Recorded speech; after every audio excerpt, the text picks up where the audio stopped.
Morning, everyone. Thank you so much for joining us here at the Resolution Foundation this morning. And let me start by thanking the whole team at the Resolution Foundation who have been crunching the numbers in the budget literally all night to bring you the analysis this morning. I understand that we sold out of copies of our documents, so we will have more available upstairs for anyone who missed out at the end.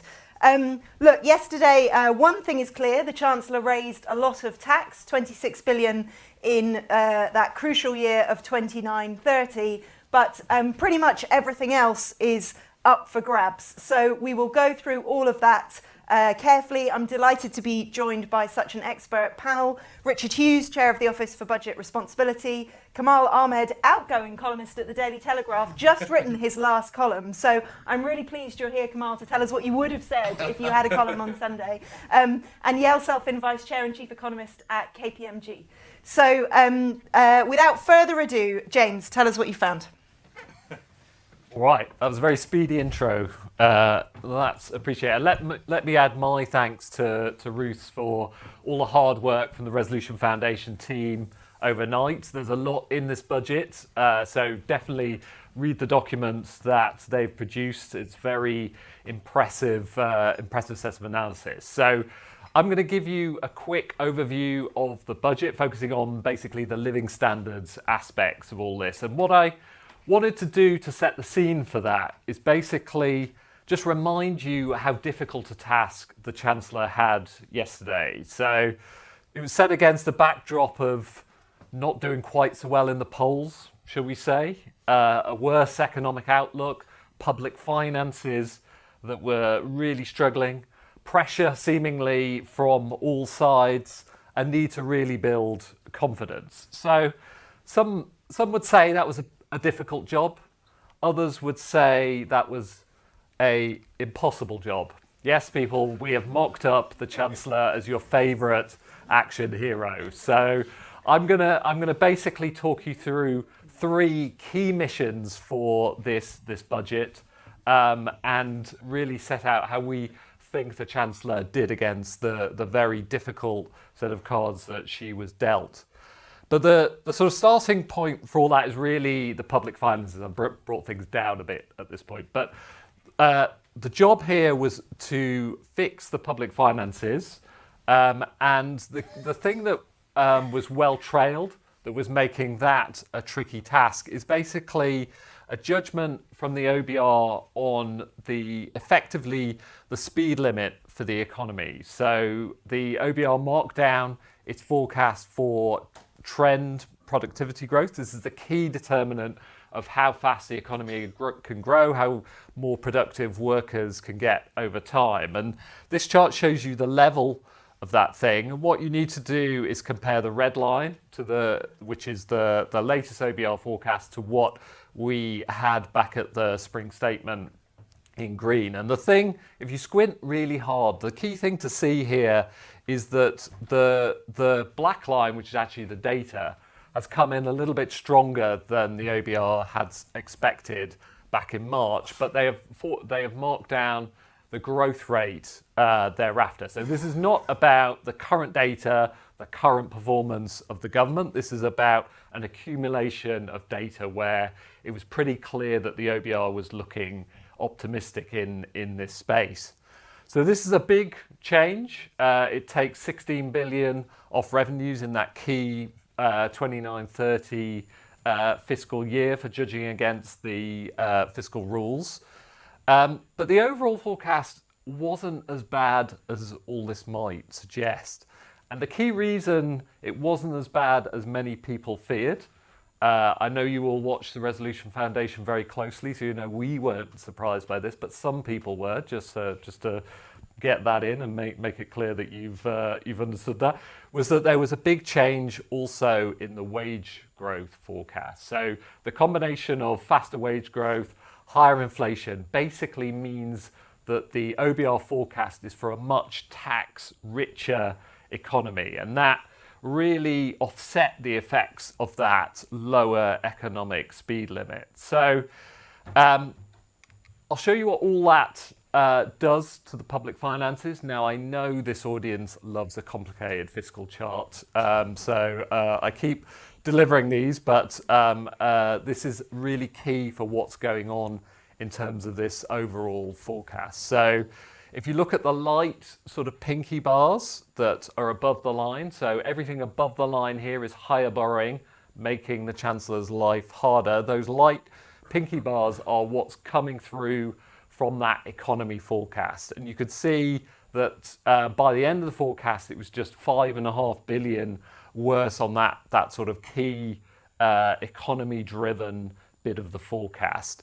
But that's not the only thing going on, as you can see in all this. The sort of dark red bars here, those are the effects of the U-turns the government's announced, primarily on winter fuel payments, on reforming disability benefits since the spring statement. And $5 billion of extra giveaways by the end of the by the 29-30 point here. So I'll talk a little bit more about this, but you can see deterioration in the forecast, but also policy coming through in here as well. And that was met with a huge backloaded rise in taxes. So you can see that 26 billion number Ruth mentioned in 29-30. That's really showing you what the government is doing to repair the public finances, with 3/4 of that adjustment coming after the date of a likely election. So the fiscal repair job is very backloaded here, and you can see at the start of the forecast, borrowing is actually higher in all this, despite all the sort of doom and gloom about how much tightening and how much higher taxes we were going to get here. The other key thing on the fiscal repair job here is what's happening to the Chancellor's buffers against her fiscal rules. So this chart just shows you the buffer against the commitment to bring day-to-day spending into line with tax receipts in the fourth year of the forecast. Note that this the horizon for this has moved forward one, which makes this now a higher bar for the Chancellor. But you can see, if we compare where the Chancellor has got to with a more than doubling of the headroom against that fiscal rule, so that's overachieved relative to market expectations. This will build confidence in the public finances. But if we look at that in a historical context, you can see the sort of current surplus that the Chancellor is planning to run is smaller than we've typically seen since the financial crisis. So if you ignore that financial crisis period, you can see we've tended to at least forecast that there would be a current surplus, even if that hasn't actually been achieved at any point during this period. It's definitely worth keeping that in mind.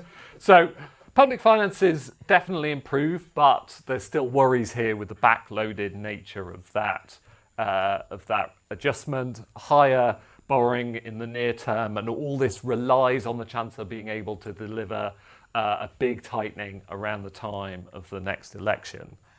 So certainly not out of the woods yet. I can't tell you, by the way, how long it took me to get this font sorted out, so I hope you're admiring it. So this is a 2 a.m. job. But the second key mission for the Chancellor here was to really improve the tax system, really put the tax system on an improving path. And we got some genuinely big tax rises again in this budget. So having said she wouldn't be back for more, we had this 26 billion rise in taxes. That's 68 billion on a scorecard basis across 2 budgets. So that's the biggest double whammy, as we're calling it, of taxes for a newly elected government on record. The only thing that's comparable is the sort of 93 experience, and indeed that's definitely lower. And this takes the tax take as a whole relative to the size of the economy up to a new all-time high. So big decision here in this budget, really to tax more. So what's actually been happening on the tax side? Well, the biggest bit that of the tax adjustment was 3 more years of threshold freezes, raising about 12 to 13 billion by the end of the forecast period. And we've now had 9 years of this stealth tax increases across thresholds, and basically if you're a typical worker on about £35,000, that's increasing your taxes by about £1,400 by the end of the decade here. So this is a really big change. It seems to be one that people are more readily able to accept, and it's one that chancellors have relied on. A point we've made is that we prefer increases in the rate of income tax. You see, that's partly because threshold freezes really let off the top of the distribution, given the withdrawal of the personal tax allowance. And you could see in this chart, if you look at the lines, that basically more or less everybody would have been better off if we increased the rates rather than carried on with that freeze. So manifesto busting, but avoiding that manifesto busting increase has really cost many of us. So continued threshold freezes. There were quite a large number. Some people have used the word smorgasbord. I try not to perpetuate that particular metaphor, but there was quite a few reforms on the tax side. But the one I'm highlighting here is the mansion tax. That's a pretty small tax. It's about £500 million. But the key thing is this is a step in the right direction, if you like, on property taxation. So you can see here the average rates of tax are still very regressive in this tax system, but we're seeing a chink of light here in a way that taxes on property can be reformed from here. The other big bit of reform that we got was on motoring taxes. Introducing taxes on EVs, very low level to start with, and actually figuring out a way to gradually at least raise fuel duty. Those were really important steps here as well. What we're lacking though at this point is really a roadmap for what this government wants the tax system to look like. So we got a little bit of moves to help equalise taxes on different types of incomes. We got 2p increase in landlords' income, shareholder savers. So there was some positive moves there. But this chart, and I would focus on the top line here, which really zeroes in on a tax distortion that we have been very focused on here at the Resolution Foundation, the difference between taxation for self-employed people and those working as employees. That's at a record high, and basically this budget doesn't touch that, leaves it at that high level. But overall, there was tax reforms to like here but what we'd like to see really is a tax plan from this government. All right, final step, final mission. The Chancellor really needed to address the high cost of living, particularly reducing the extent to which the government is putting extra pressure on families with the high cost of living. And one place we saw action yesterday from the Chancellor was on energy bills, bringing some of the policy costs, taking some of the policy costs out of particularly electricity, and that's a very progressive policy in itself. So if you look at the line on this chart showing you the amount of the sort of extent to which this boosts household income across the distribution. But a key thing here is that energy costs are very widely distributed even within income bands. So you can have quite low income households with very high energy use, and helping those households is something that the Chancellor has managed with all this. So if you toss up all the various bits of support, so if you look at the energy bill support, what's going on with fuel duty, what's going on with rail fares. A typical family gains about £230 in this budget, so not huge, but definitely welcome in the context of the high cost of living. The other thing this cost of living support does is really help bring down inflation. So the OBR said the peak impact of measures was about 0.5 percentage point in the second quarter of next year. That will help with the Bank of England bringing down interest rates in the medium term as well, which is something the government has struggled to assist with, playing that joint role with the Bank of England. So cost of living support on energy, but also importantly, really welcome support in terms of scrapping the 2-child limit. So I think this is peak complexity for me. So there's a lot going on in this chart. I'll just pick out a couple of things for you. What this is doing is totting up all Rachel Reeves's policies across since the election, really looking at tax and benefit effects across this parliament as a whole. And if you look at the 2-child limit, those light blue bars that are boosting income at the bottom there, you can see that basically that really helps poorer families, 3 in 5 of which are in work, so that you don't often hear that stat. But what you've got here is more than 500,000 families gaining an average of around £5,300, so by 29-30. So a really big support measure, simply the most cost-effective way to bring down child poverty, which is something the government says that it wants to do, and something we think is extremely important here at the Resolution Foundation.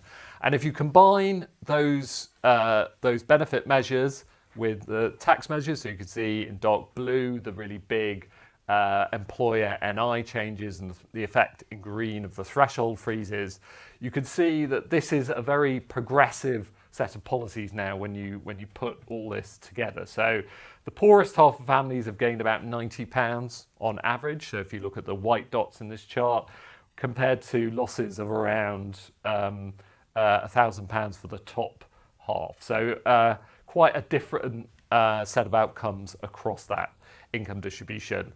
All right, heading for the exit here. So final chart, just reminding you that the outlook for living standards remains a difficult one despite that progressive support.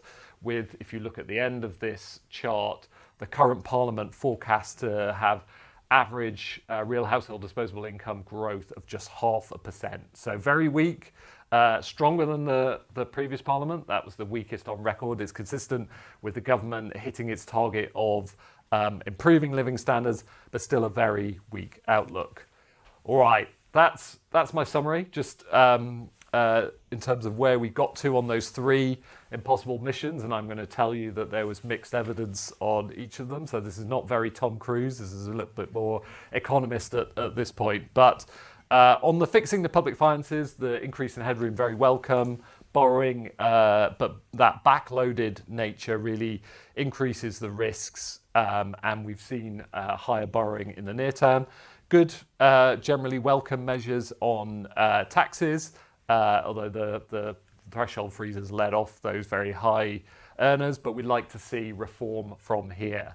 And on easing the cost of living squeeze, welcome energy support, welcome particularly the scrapping of the 2-child limit, but still a very difficult outlook. And that's it from me.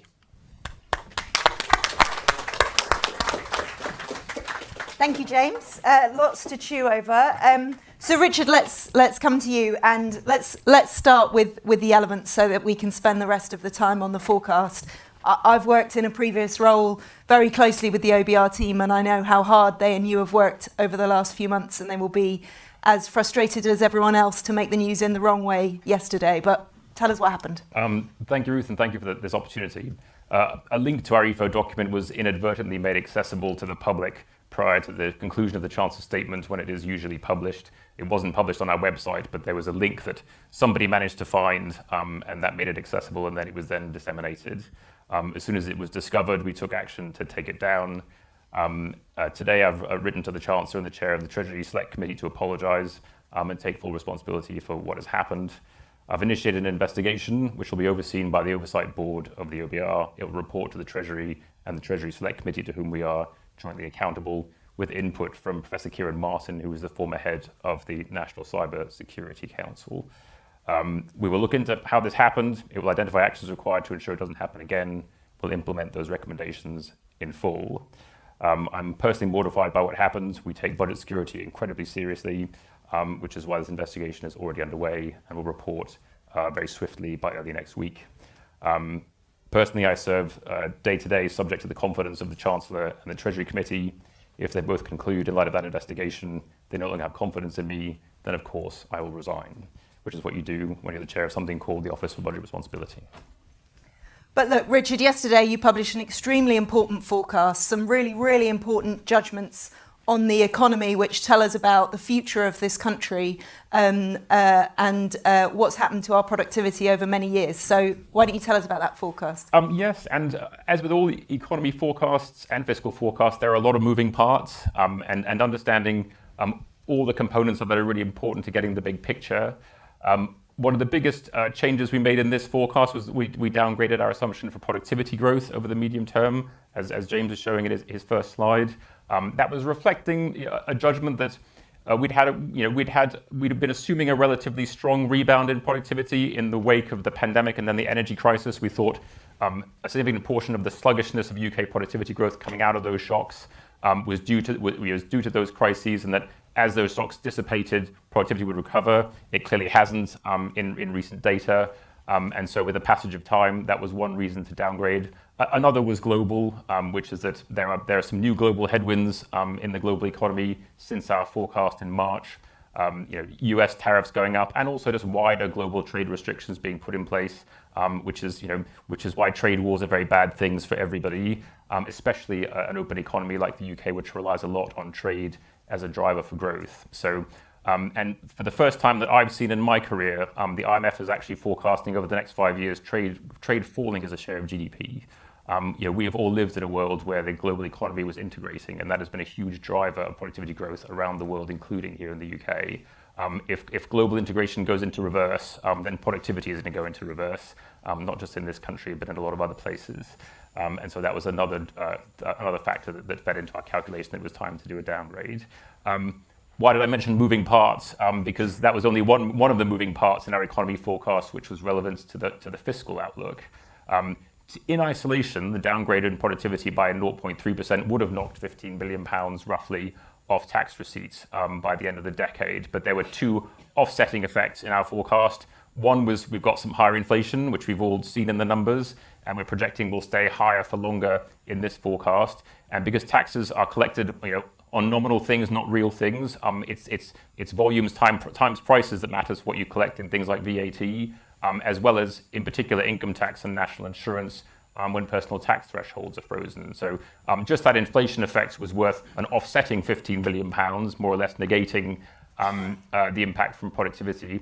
And on top of that, we've also seen stronger earnings and wage growth. And what that does is further push people up into higher tax bands, especially in the context of frozen thresholds.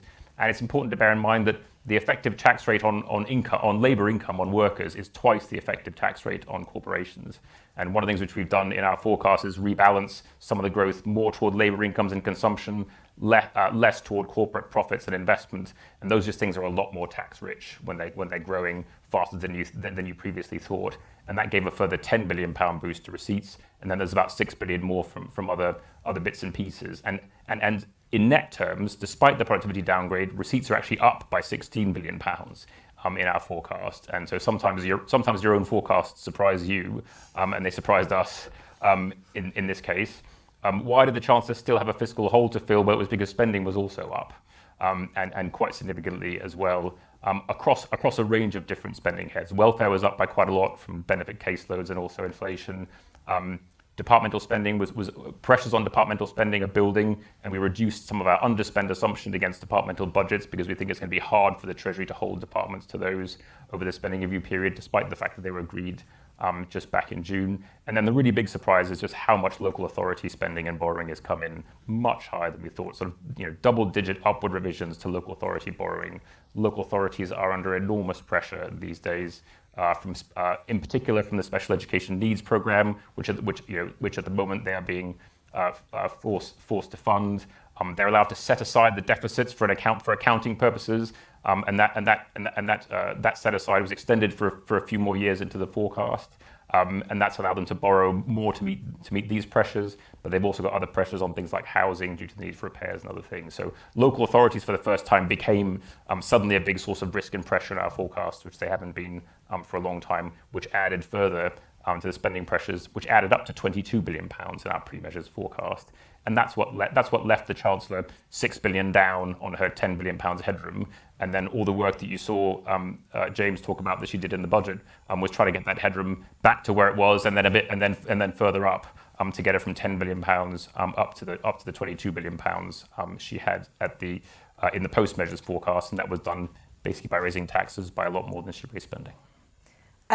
That's such a helpful explanation, Richard. And I guess in the end, after all of the run into this budget, the economy basically meant not very much for the fiscal forecast, and all of the move in your forecast, that £6 billion deterioration, came from these kind of fiscal oddities that you get in a forecast and that we need experts like you to tell us about, like local government borrowing.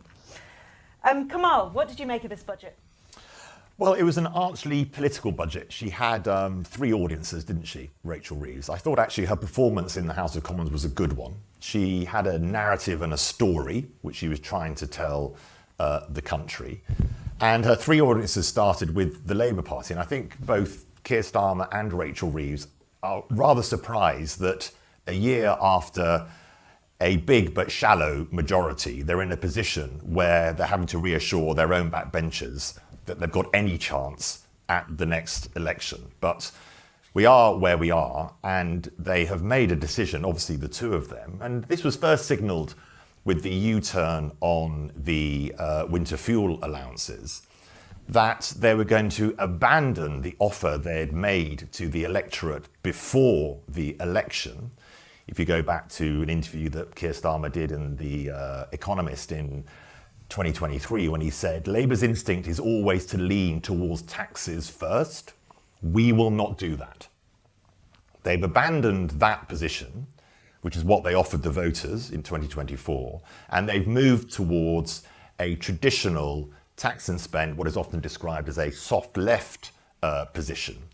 And this was the absolute marker of that. You said second album syndrome. I think this is actually their first album of a very different government.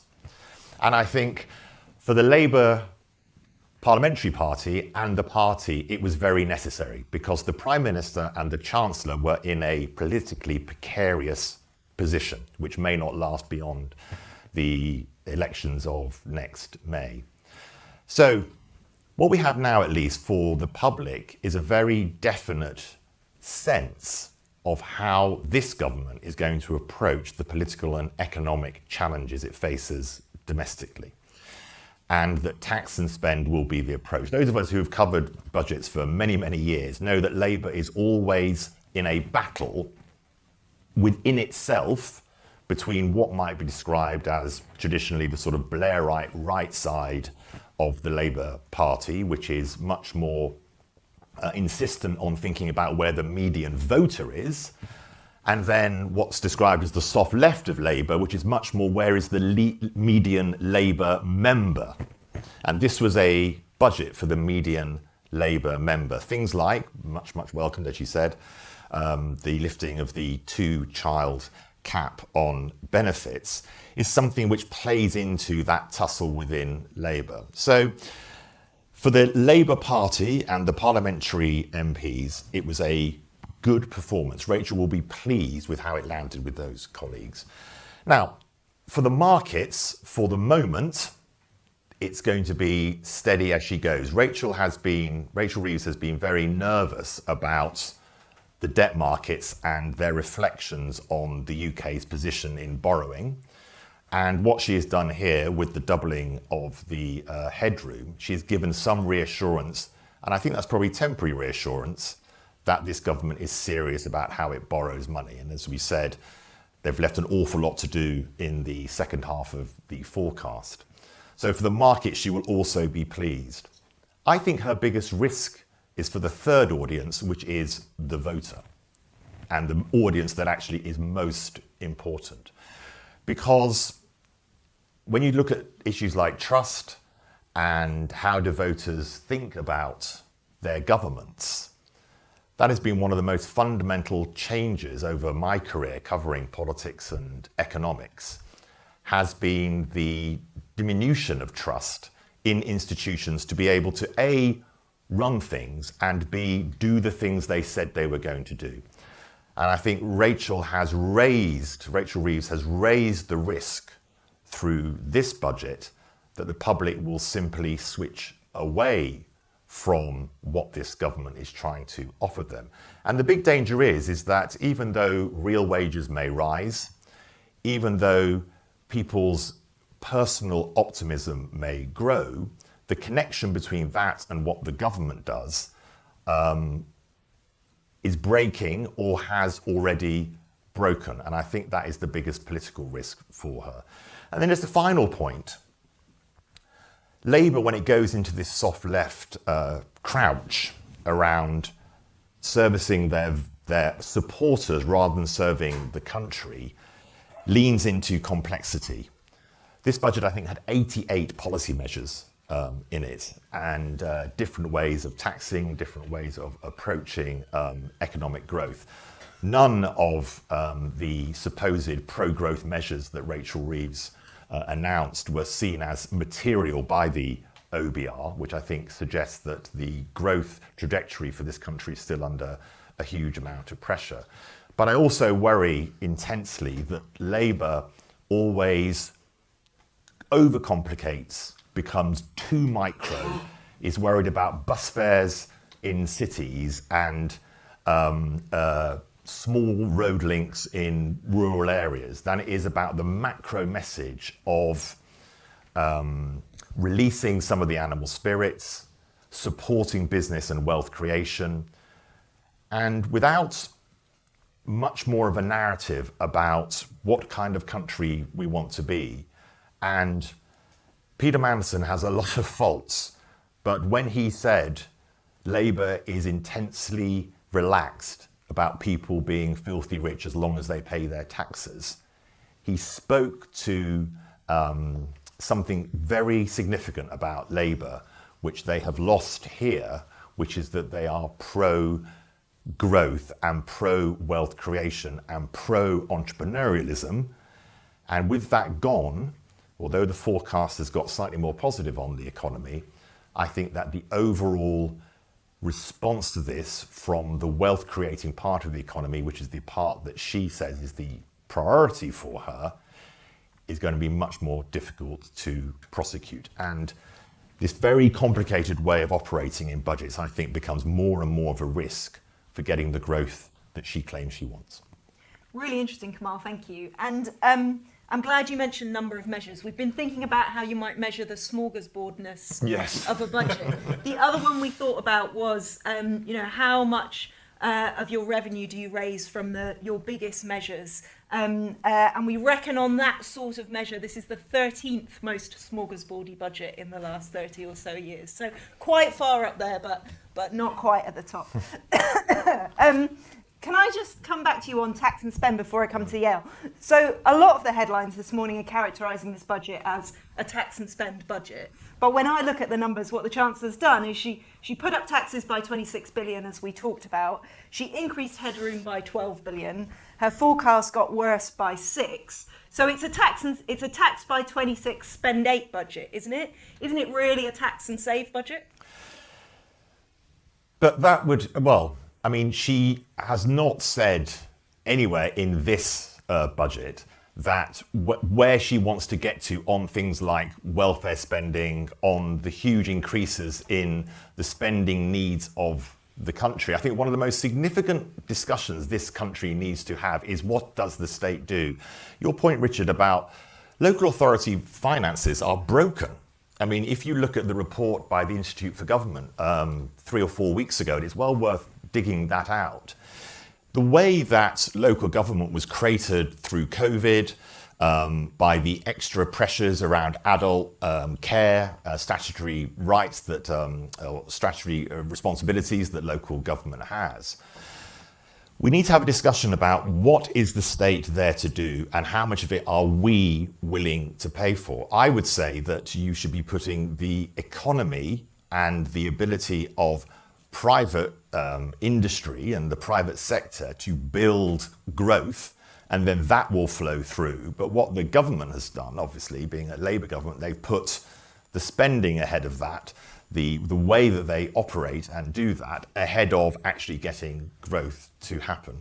So if you obviously what you say, Ruth, is correct, but the public will hear taxes up, benefits up. And that's what we mean when we say tax and spend. Well, they'll hear because that's what Yes. we're saying. But I mean, she increased welfare spending by 3 billion. She put taxes up by 26. The rest is underlying in the forecast. Yeah, let me come to you. What were you hoping for in this budget? What did you get? So I see this budget as a missed opportunity generally. I think first budget, fine, you're settling in. Second budget, this is really an opportunity to do something, especially with the majority she has. First thing for me is tax and tax reforms. We should really try and simplify the tax system and work through the distortions there so that we have better incentives for work and for growing businesses and for moving homes. There's so much that can be done, and it's tax neutral essentially, but it will help growth more generally. So that was my first hope that I think is probably gone now. And then on productivity, I wanted to touch a little bit on productivity because I think that is really important. It's important to the Chancellor, but it's also very important to us.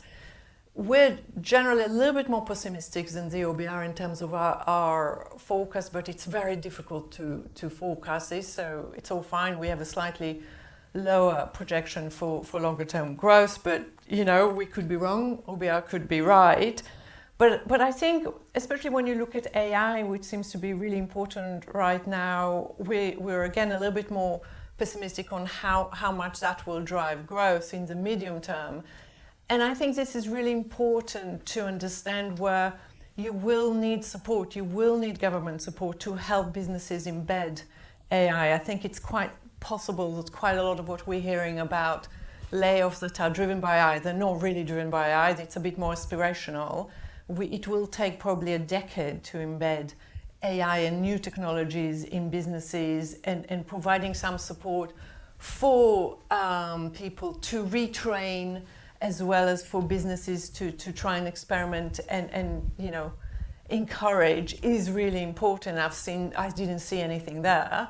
For that, we need to drive policy much more towards a much more flexible labour market and supporting that embracement of new technologies.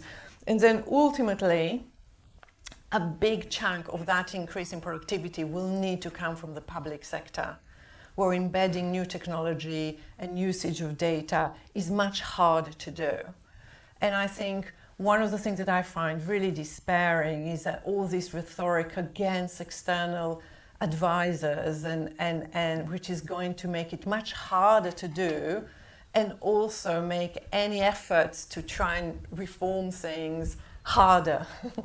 So it just makes me feel very disappointed by the whole dynamics there, not just because it's going to cost us more money, but also it's a question of saving lives. Yeah, getting our public sector more productive. It is really, really important. And I do not see any drive there or any inspiration to get things on the right path. So that is another disappointment for me. And then ultimately, when we look at growth will be, as the Chancellor says, and she's absolutely right, driven by business investment to a large degree.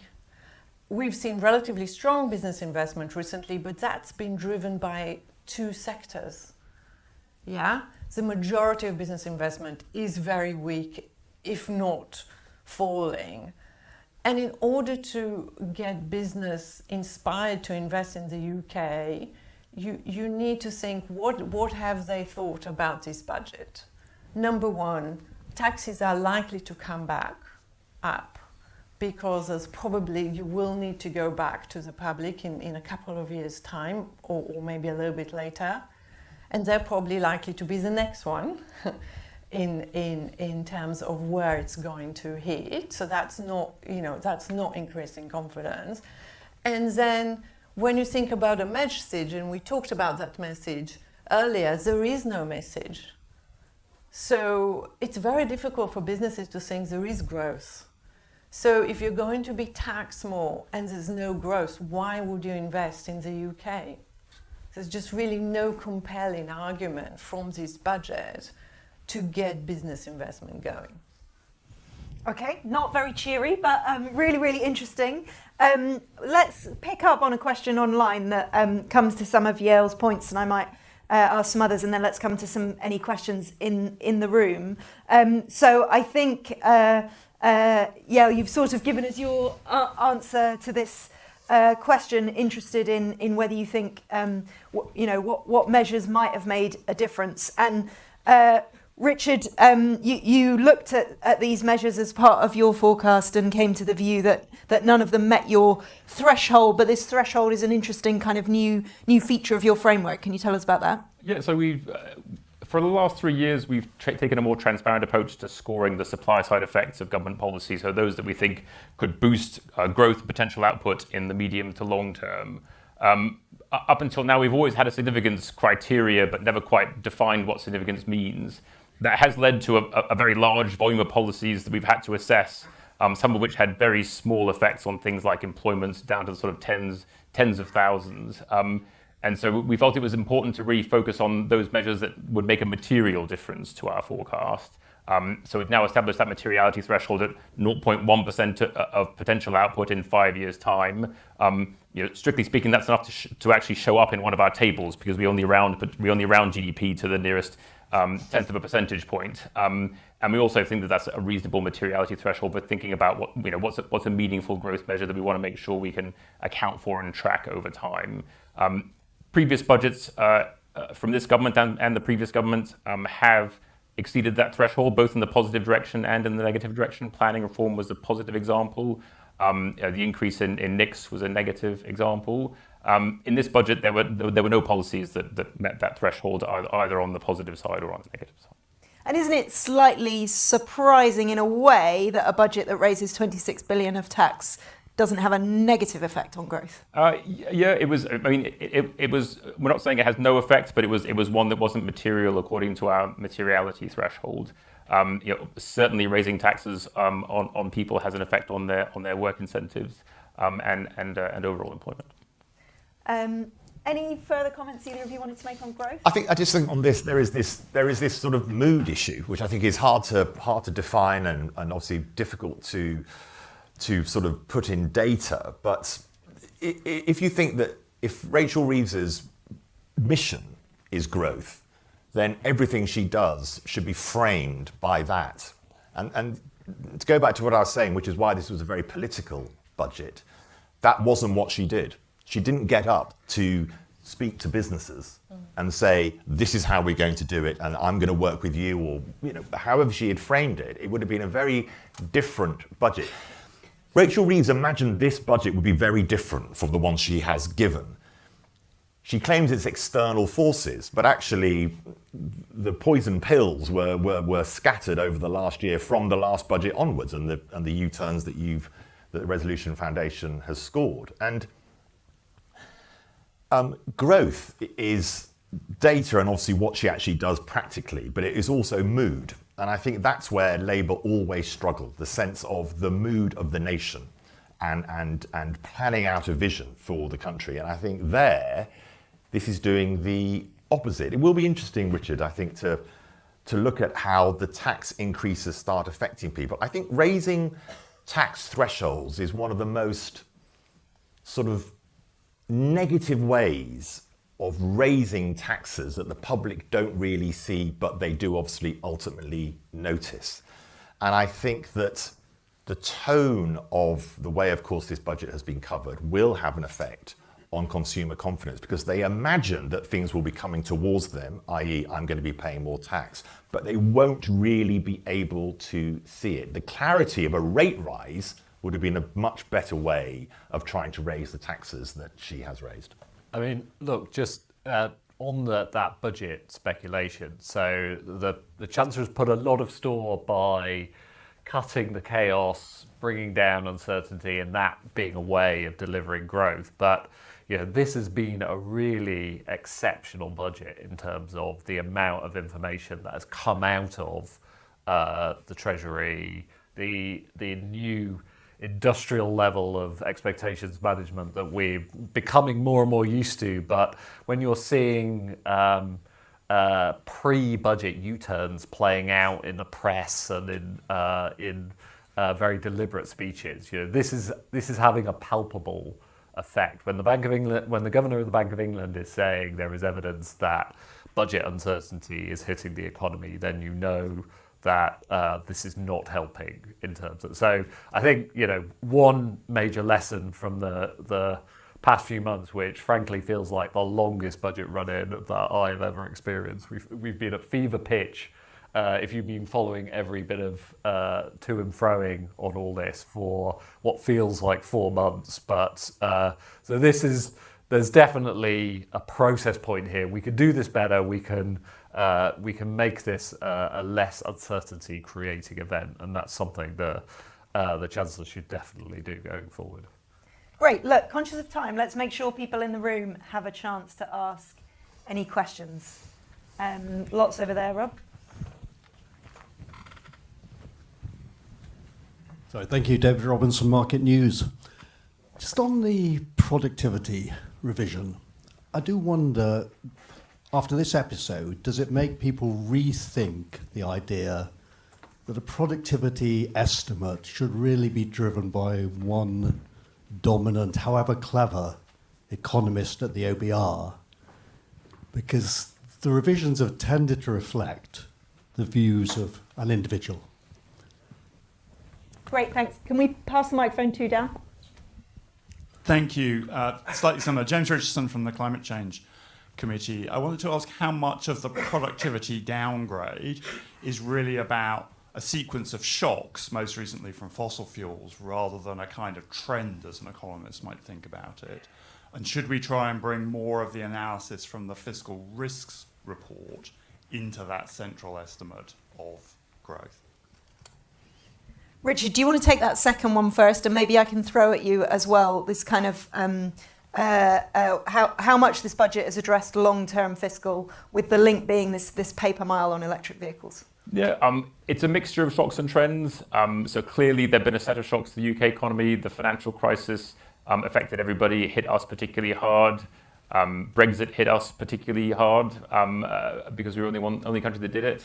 And so for those reasons, all those things have had an effect on our long run potential output alongside. But what we also looked at in the paper, and maybe one of the most instructive things to look at, was the sectoral composition of productivity, pre-financial crisis and post-financial crisis. And what you saw pre-financial crisis was there was a set of sectors that were really the engines of productivity growth in the UK. It was financial services, ICT, and manufacturing.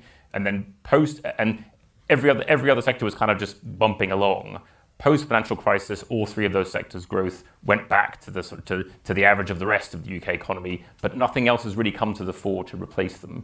We do think that AI has the potential to provide some of that engine of productivity growth over the medium term, but it's going to take some time. Its effect only builds up to 0.2% of the 1% that we're assuming productivity gets back to from its current level of 0.5. So we do think that AI offers the possibility of being a driver of growth going forward. But what you didn't see is the sort of happy combination pre-financial crisis of a booming financial sector, a booming ICT sector, and booming manufacturing all at the same time. And what you also know when you look at the composition of UK GDP is that we've got an aging society. We're going to be spending more and more of our money and have more and more employment in health and social care. And we also know that the productivity growth in the health and social care sector has been extraordinarily low for a significant period of time.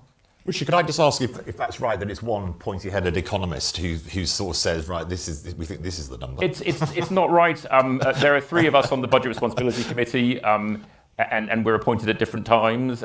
We come to consensus on these kind of issues, and we also talk a lot to other economists about what their views on these kind of questions are. We benchmark ourselves against other forecasts and note where we differ. So it's not just one pointy-head economist; it's all three of us. And we take a look at what the rest of the economics community, including people like Yale, say on these kind of issues, and take a judgment around. Can I just add something on policy that I think is really important, because we have seen productivity stronger in the US, so we know it is possible. But one of the things that is different there is that they invent more of that technology, and the studies that show that you get stronger productivity in countries where the technology is actually invented, because it's much easier to embed it. So one of the things that we really need to try and strive, and that's one of the things that we would really want the Chancellor to aim at, is encourage much more of that technology being invented here. It is really, really important. The multiplier effects are so strong. And not just invented Yale, but diffused as well. It will be easier to diffuse. Yeah. So if it's invented here, more invented here, easier to diffuse here as well. Is three-pointed-headed economists enough, Kamal? We've really struggled, haven't we, to judge productivity. I think, Richard, your explanation of the effects of the financial crash are absolutely fascinating. I think the other thing that we've really struggled to understand is the monopsony effects of huge tech platforms and how they have operated in a way globally that has affected the productivity nationally. And I think it's very hard to judge how something like an Amazon or Meta or Google has affected the way that economies operate. It's not building stuff in a factory in Walsall. And I think AI is going to be equally difficult to make judgments on, given the effects it will have.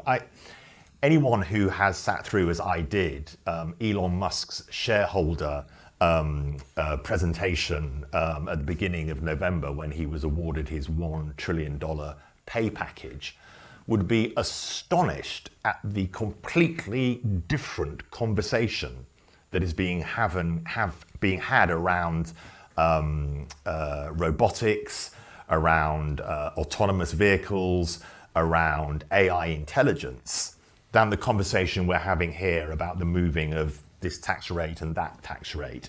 And I think that governments, given their size and their ability and their strength in conversations, needs to be much more leaning into those types of issues than it is around this really micro discussion we're having about 88 policy announcements in one moment in the government. I think that this needs to be a bigger and grander conversation about where this country is going. And Yale, to your point about, I started my own business 4.5 years ago in the UK and in America. And in New York, the attitudinal difference to starting your own business in London, it's a media business called the News Movement, was remarkable. I mean, remarkable. The entrepreneurial spirit, the go and get it, go and do it, the ability to raise funding, were all very, very different there than they were here. Mm. And we really need to look forward. We need to understand technology is way ahead of us, and we need to be much more prepared for it. And I don't see any of that in the budget. There was one interesting thing, sorry, we just wanted to Rachel Reed said this was going to be all about optimism this year. And that is exactly the opposite to what... Are you not feeling it at this point? Anyway, sorry. Let's take some more questions. I think Joel at the front.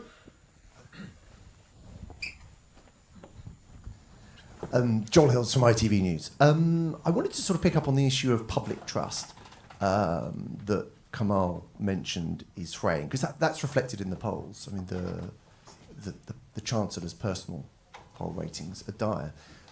I wondered to what degree the system, you think that the system could be improved, because public trust in government, in institutions like the OBR, is really, really important. I think we can probably agree on that. But to what degree can changes be made that might improve or restore public trust? Because, I mean, it depends how you were talking about the poison pill, Kamal. The original villain in this is Jeremy Hunt, isn't it? He makes a load of tax cuts that look completely unaffordable, even at the time, leaves this government with spending budgets which look completely undeliverable and an overhang on a OBR forecast that looks bit on the optimistic side. Rachel Reeves indulges in the fiscal fiction, and what the public get is ultimately a party that in opposition promises £8 billion of tax rises, and then in government within 16 months delivers £68 billion of the tax rises. I mean, is it any wonder that people feel disillusioned? And in terms of also the speculation running up to the budget, which has been wearisome even for a journalist, and it's on my patch, I wonder, Richard, specifically whether it's worth rethinking the OBR's publication of the timeline, the ping and the ponging between Treasury and because it's been, is there a different way of managing and organising that? So perhaps their answer isn't so much leaks and speculation. Okay, I don't know if that was one question, so let's come back on that. James, on improving the system, you've already mentioned one thing around the kind of level of public speculation ahead of this event. There's also, as Joel said, this issue of how we have a more honest conversation about tax and spending, and no politician is really facing up to that. Would you change anything about the system to fix that? Yeah, I mean, the to the point about fiscal fictions, I do think what we've got now is a little bit different to what we had under Jeremy Hunt, where there were just these sort of spending cuts penciled in off in the never never. There is an element of that. There's a tussle you can see between the OBR and the Treasury forecast about what's going on with spending. The Treasury say they're cutting spending. The OBR say it doesn't look like you're going to be able to do that. But to the extent that the Treasury say they are cutting spending, we know that the Chancellor is committed to a spending review in a couple of years' time. So we'll get the details of that, and it's a different sort of situation. But on taxes, there is this very backloaded bit to all this, and I suppose the combination of a hint of unallocated spending cuts plus backloaded tax cuts that are sort of pushed a bit towards the election look maybe a bit implausible. It sort of suggests that the improving, the reforming of the tax system may be done for this Parliament. I think that would be a real shame. The hints of the improved motoring taxes, the taxes on where the nettle is being grasped on the property side, we should see more of that, not less. We need a plan for the tax system that is credible, that shows where the government is going on the tax side.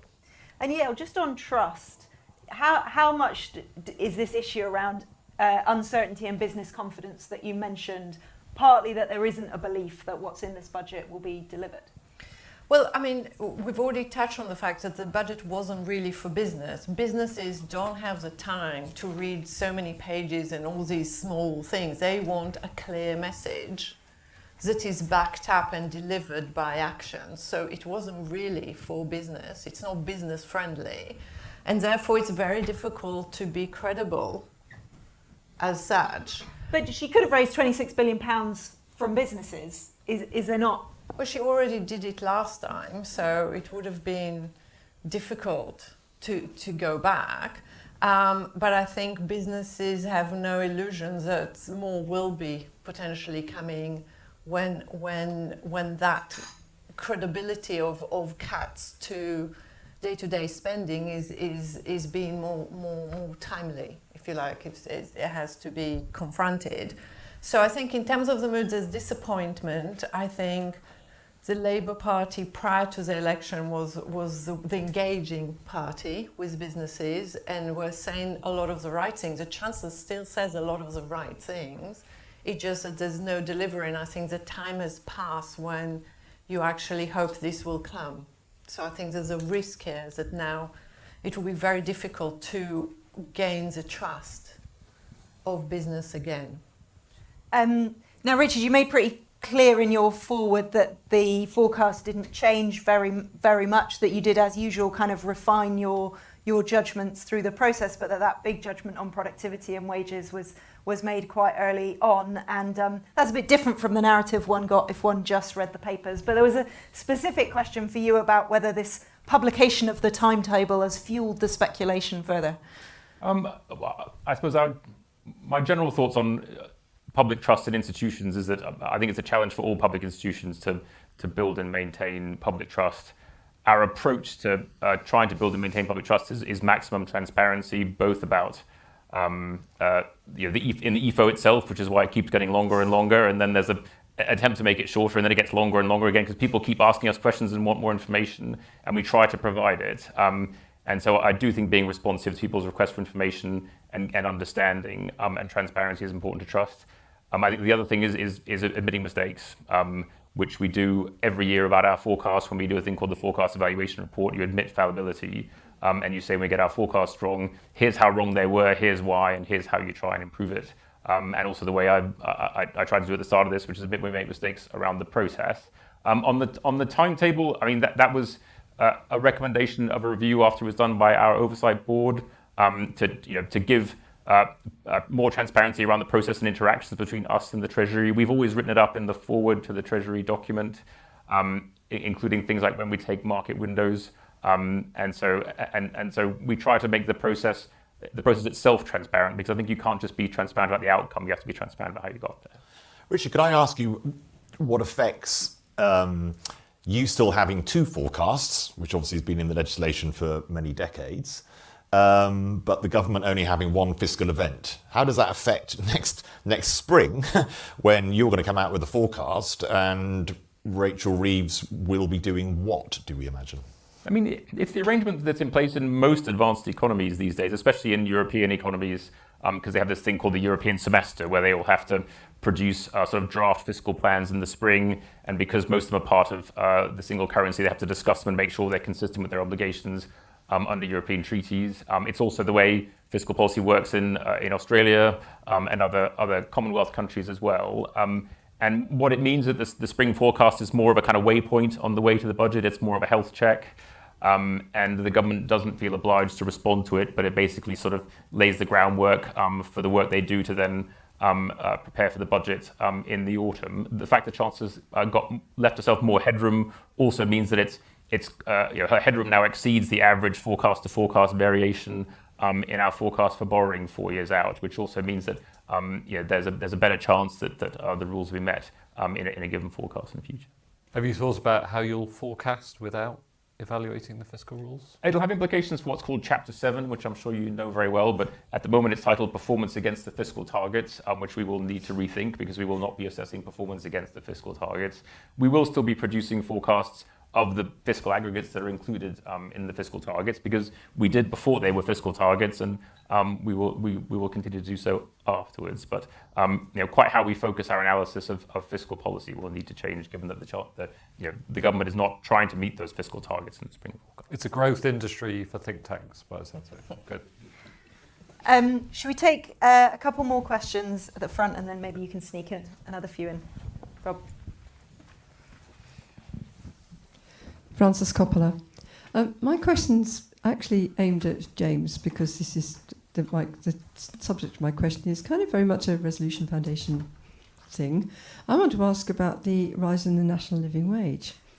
I'm old enough to remember when wage differentials was a term that was bandied around. And I have been seeing in some stuff that I'm involved in, some discussion again about wage differentials, about the erosion of wage differentials for people at slightly higher income levels. What do you think the impact's going to be on wage demands, on incentives to work, and on productivity?